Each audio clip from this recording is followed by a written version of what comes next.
நம்மளுடைய அரசியல் பயணம் இன்னும் ஸ்ட்ராங்காக இன்னும் தைரியத்தோட கண்டினியூ ஆகும்.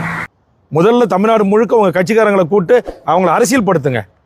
நகரம்னா என்ன, ஒன்றியம்னா என்ன, பேராட்சினா என்ன, மாவட்டம்னா என்ன, அப்படி கூட்டு வச்சு பொறுப்புகளை போட்டு அவங்க அழைச்சிட்டு வர்ற தொண்டர்களை குடி இல்லாமல், சரக்கு இல்லாமல், அங்கே எல்லாம் இன்னைக்கு இப்போ தொலைக்காட்சியில் பேட்டி கொடுக்குறாங்க. வந்தவங்க பூரா குடிச்சிட்டு இருந்தான், எல்லாரும் போதையில் இருந்தாங்க.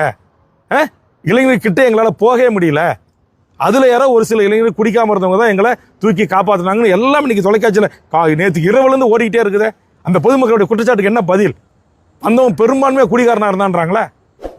ஒரு குடிகார கூட்டத்தை வச்சுக்கிட்டு ஷோ காட்டிக்கிட்டு தமிழ்நாட்டில் இல்லை, இதெல்லாம் கேட்கறதுக்கு ஆள் இல்லையா?